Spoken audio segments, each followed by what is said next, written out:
అమరావతికి చట్టబద్ధత వచ్చేసింది. ఉభయ సభలు కూడా యాక్సెప్ట్ చేసేసాయి. దీనికి సంబంధించి plan B, plan C, plan D అంటే ఎవరు నమ్ముతారు? అమరావతి తొలి దశ 2 ఏళ్లలో పూర్తి. 2 ఏళ్లలో తొలి దశ పూర్తి చేశారు.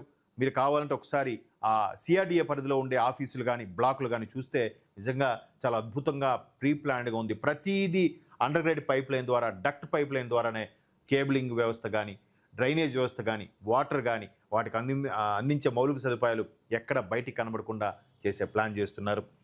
ఇక్కడ జగన్మోహన్ రెడ్డి గారు మావిగన్ అనే పేరు తెర మీద తీసుకొచ్చారు. అంటే అందరి నోట అదే వినిపిస్తుందట. మచిలీపట్నం, విజయవాడ, గుంటూరు మావిగన్ అని, గన్ అనగానే జగన్ గుర్తు రావాలనే కాన్సెప్ట్లో పెట్టారని కూడా మనం చూసాం. అయితే ప్లాన్ బి అంటే మరి వాళ్ళ ప్రభుత్వం ఉన్నప్పుడు plan B, plan C, plan D పెట్టుకోవచ్చు కదా. అంటే ఏదో దృష్టి మళ్లించడానికి, వార్తల్లో నిలబడడానికి చేస్తున్న ప్రయత్నం. ఇకపోతే తక్షణమే స్పోర్ట్స్ సిటీ పనులు ప్రారంభం, విమానాశ్రయంపైన దృష్టి.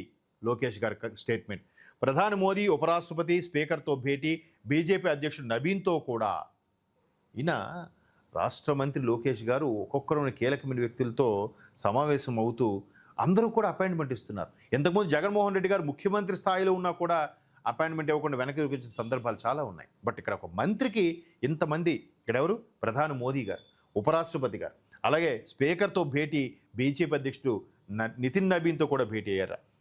రాజధాని బిల్లును ఆమోదించినందుకు కృతజ్ఞతలు తెలిపారు. వీళ్ళందరికీ కూడా ఇకపై ఆంధ్రప్రదేశ్, ఆంధ్రుల రాజధాని అమరావతే అనేలాగా ఈ కామెంట్ వైరల్ అవుతుంది. దీనికి సంబంధించి చంద్రబాబు నాయుడు గారు కూడా సంబరాల్లో పార్టిసిపేట్ చేశారని ఒక వార్త వస్తుంది. అన్స్టాపబుల్ అని, చట్టబద్ధతతో అమరావతికి శాశ్వతత్వం తీసుకొచ్చాం, రైతుల త్యాగాలు చరిత్ర పుటల్లో నిలుస్తాయి, త్వరలో అమరావతికి మోదీ ప్రారంభోత్సవాలకు హాజరు, ఉద్దండరాయునిపాలెంలో సంబరాల్లో ముఖ్యమంత్రి చంద్రబాబు నాయుడు మోకరిల్లి నమస్కరిస్తున్నట్టుగా చూస్తున్నాం. ఇక్కడ ఉద్దండరాయునిపాలెంలో పవిత్ర మట్టి జలాలు ప్రతిష్ఠించిన వేదికకు సీఎం సాష్టాంగ ప్రణామం చేస్తున్నారు. ప్రజాస్వామ్య గొప్పతనం, ప్రజల సంకల్పం మరోసారి చాటి చెప్పిన రోజు ఇది. దేశ చరిత్రలో సువర్ణాక్షరాలతో లిఖించదగిన రోజు. చరిత్ర ఉన్నంత వరకు అమరావతి చరిత్ర ఉంటుంది. అందులో రైతుల త్యాగాలు శాశ్వతంగా నిలుస్తాయి. విధ్వంసకారుల కుట్రలు దాటుకొని అమరావతిని గెలిపించుకున్నాం.